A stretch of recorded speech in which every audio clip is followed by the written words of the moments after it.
semuanya sahabat Kema? Semoga kalian semua dalam keberkahan, seneng, happy, terus bersyukur, nggak banyak ngeluh. Pokoknya ngejalanin hidup ini apa adanya saja. Ya, biar kita nggak banyak beban, terus kita juga pelong ngejalanin hidup ini. Oke, so hari ini saya bersama ayah tercinta saya, Opa Lucky, Profesor Lucky Sondak, akan berbicara mengenai satu topik yang memang agak sensitif tapi banyak diperdebatkan. Bahkan kalau udah rame nih pembicaraannya, itu bisa gontok-gontokan. Padahal nggak tahu deh mana benarnya, ya kan? Nah, jadi saya hari ini ingin mengutip perkataan dari The Founding Fathers, Soekarno, yang mengatakan bahwa negara ini, Republik Indonesia, bukan milik kelompok manapun, bukan milik agama apapun, ataupun kelompok etnis apapun, atau kelompok adat dan tradisi apapun. Tapi Indonesia ini adalah milik kita bersama dari Sabang sampai Merauke. Jadi bayangkan The Founding Fathers kita itu sebenarnya sudah memberikan fondasi mengenai indahnya perbedaan dan pentingnya toleransi. Nah, itu sebenarnya yang terjadi dalam kehidupan saya dan Opa Oma, apalagi ketika saya menjadi mualaf. Terus Opa juga dikenal sebagai penatua dan seorang Kristen yang taat, seorang Kristen yang menjadi panutan. Nah, tetapi kita perlu belajar, apalagi saya belajar dari Opa mengenai bertoleransi, mengalahkan ego loh. Ini nggak mudah, sahabat Kema. Nah, Opa, gimana akhirnya Opa tuh Dedi ini bisa bertoleransi dengan keadaan?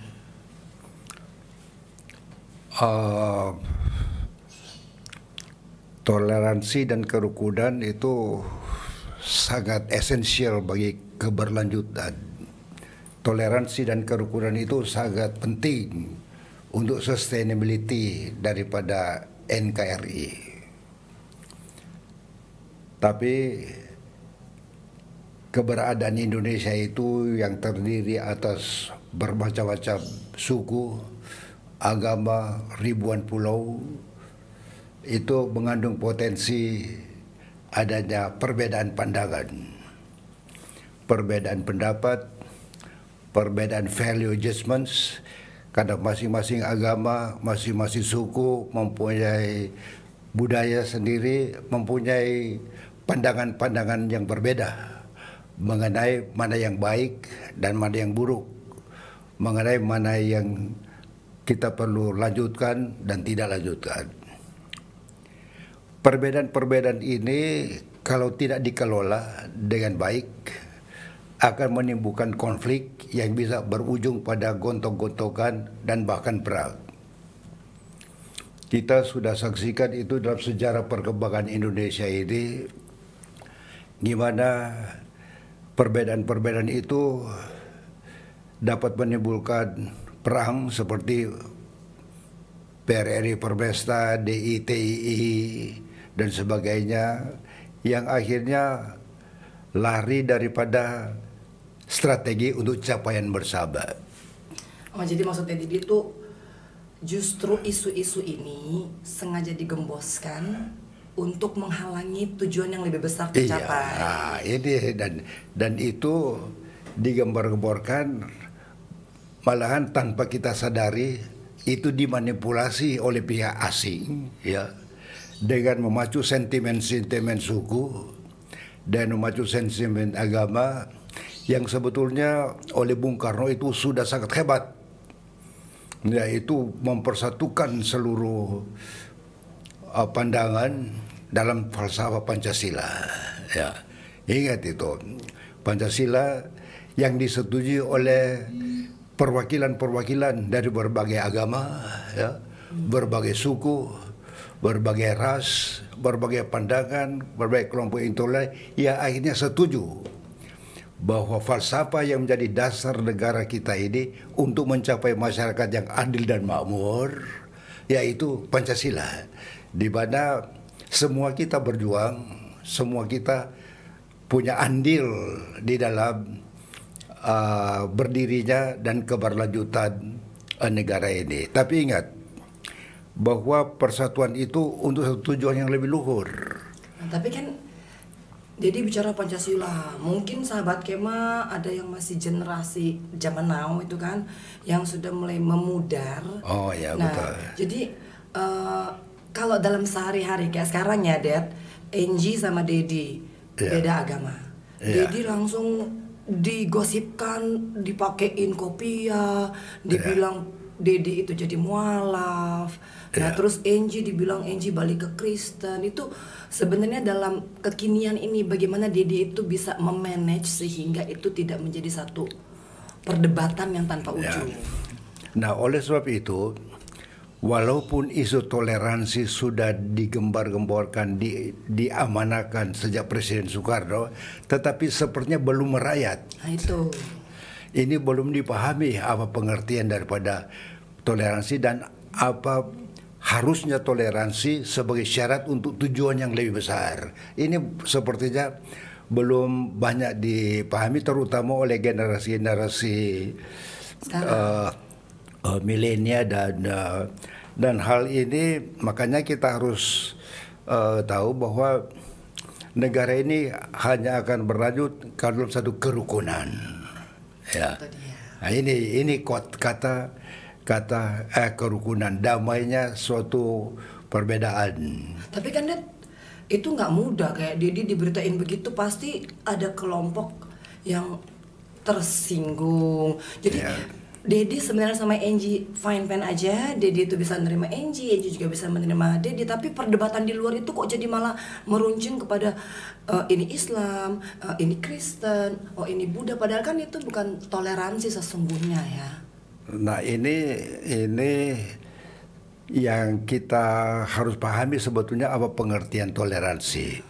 Toleransi adalah kemampuan seseorang ya untuk menghargai dan menghormati pandangan orang lain, kemampuan seseorang untuk punya wawasan yang lebih luas, ya, untuk apresiasi terhadap value judgments, terhadap sistem nilai yang berbeda-beda di dalam negara yang sangat bervariasi. Tapi ini lihat ya, kalau dalam kehidupan sehari-hari nih kan, sekarang soalnya sahabat Kema ini mungkin range umurnya kan ada yang masih 20 below, terus 20-30 gitu.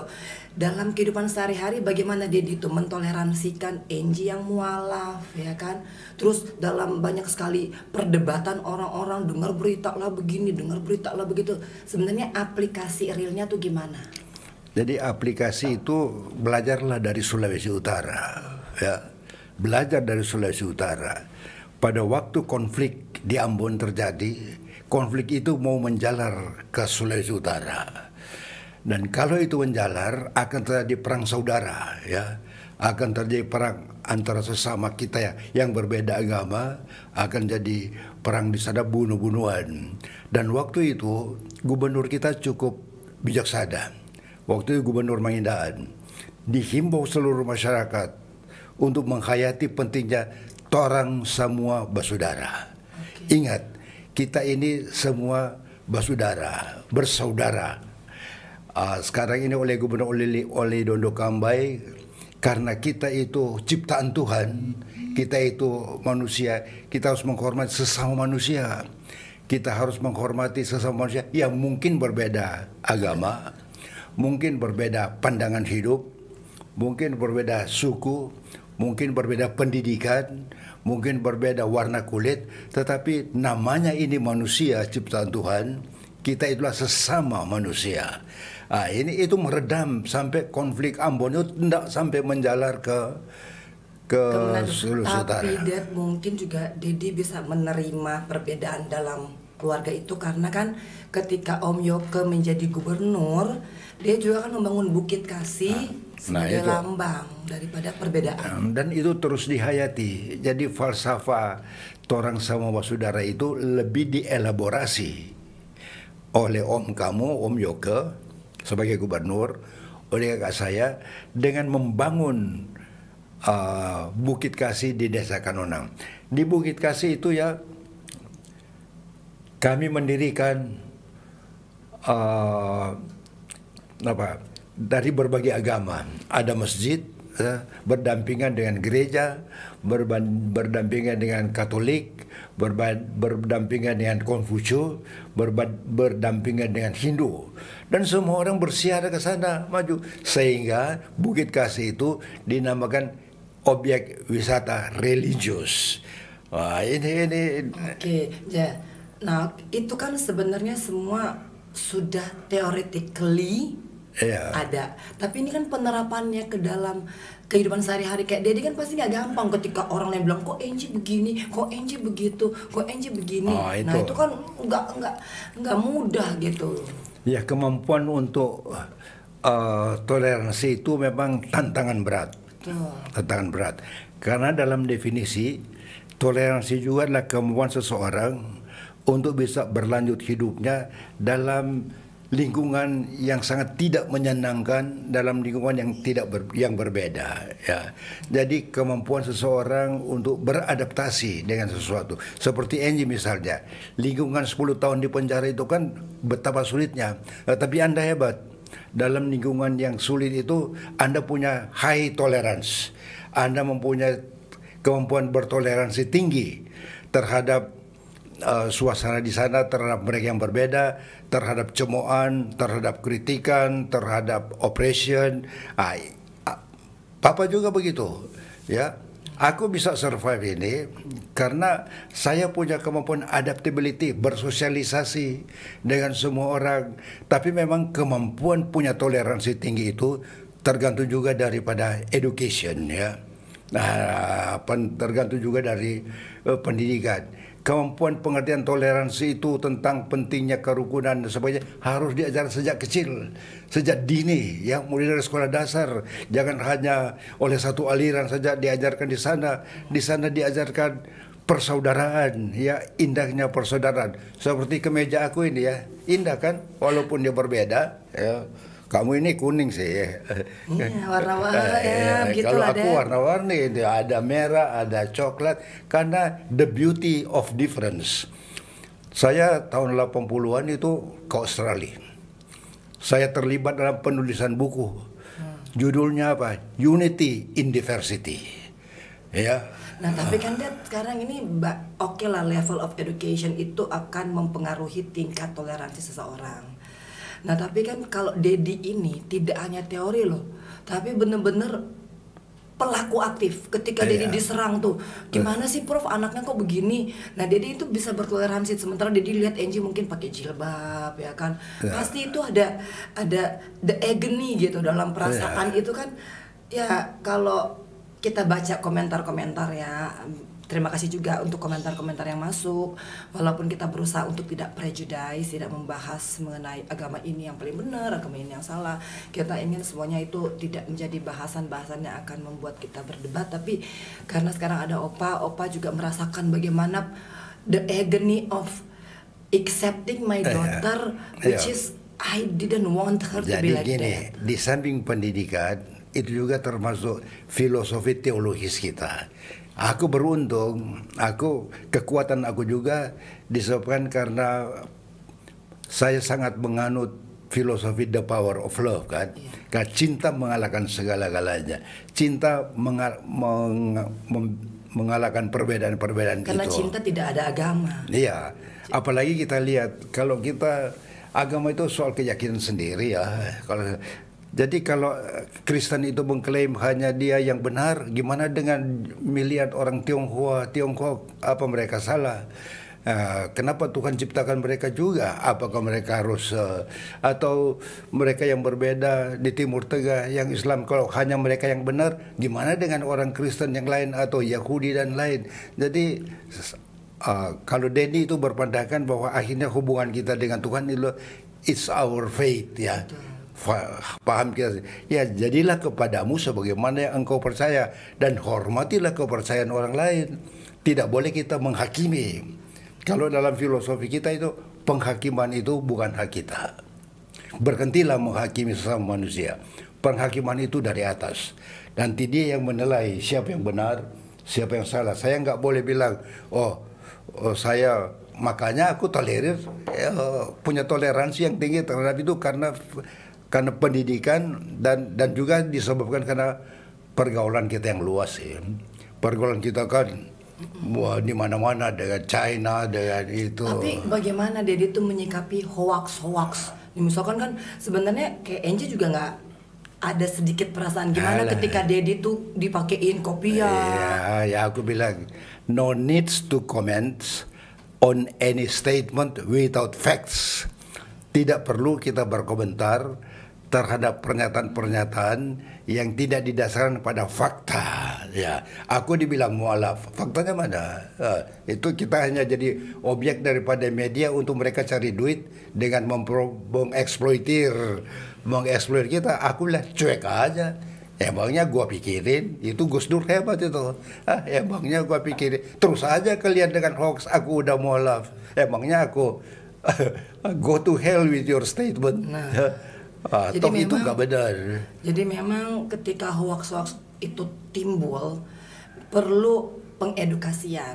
Makanya sahabat Kemah Entertainment juga hadir untuk memberikan tidak hanya hiburan ataupun pembicaraan-pembicaraan yang tanpa fakta, tapi kami ada untuk paling sedikit bisa sharing. Mudah-mudahan kami dapat belajar daripada komentar-komentar sahabat Kemah, dan sahabat Kemah juga bisa belajar dari pengalaman hidup saya, Opa. Nah, intinya sebenarnya bagaimana mengalahkan ego untuk bisa menerima. Nah, bagus itu ego. Manusia itu makhluk sosial, ya. Jadi kita harus mampu meredam egoisme kita, ya, bahwa kita hanya seolah-olah sendiri. Nah, ini perlu education, ya, perlu dan kerukunan yang ada di keluarga kita itu penting juga untuk republik ini, ya. Coba ambil contoh di Sulawesi Utara. Kerukunan terjalan terus dan juga di keluarga kita berbeda. Sekarang kita membangun Indonesia oleh IKN ini, ya. Coba Presiden mengundang hampir semua gubernur hadir, di mana tanah dan air dipersatukan untuk kelangsungan Republik ini. Memang bisa ada yang tidak pendapat, tetapi tolong berkorban sedikit untuk Republik ini, ya, demi satu kepentingan bersama, bukan hanya kepentingan orang Jawa, tapi bukan juga kepentingan orang Sulawesi, bukan hanya kepentingan orang Hindu, tapi juga untuk kepentingan seluruh agama, supaya kita bisa menjadi one of the top 10 daripada G20 ini. Kapan kita mau maju seperti China deh, kalau kita jadi benar deh. Jadi sahabat Kemah yang ingin Dedi katakan adalah kalau kita terlalu banyak memusingkan hal-hal domestik yang tidak begitu penting untuk dibicarakan, apalagi keyakinan itu kan sesuatu yang intimate, sesuatu yang direct gitu loh kepada Tuhan. Kalau kita sibuk hanya bicara itu, terus akhirnya kita melupakan goal yang lebih besar. Nah, jadi sahabat Kemah, ada apa lagi, Det? Tadi mau bilang apa? Iya, toh kan juga di Kristen, ya. Satu keluarga itu bukan urusan semua masuk surga, itu masing-masing. It's up to you. You ke sini, you yakin kita belum tentu sama-sama ke sana. Itu oleh sebab itu jadilah kepadamu sebagai yang engkau percaya, tapi juga yang kita lihat agar supaya bagaimana Indonesia ini bisa benar-benar sesuai dengan masyarakat adil dan makmur, cita-cita Pancasila, udah baguslah. Tapi kita rapatkan barisan untuk dengan lebih memahami sangat pentingnya saling menghargai perbedaan. Sangat pentingnya kita untuk bersabar. Sangat penting kita untuk mengendalikan diri kita, untuk jangan menghakimi, merasa lebih hebat dari orang lain.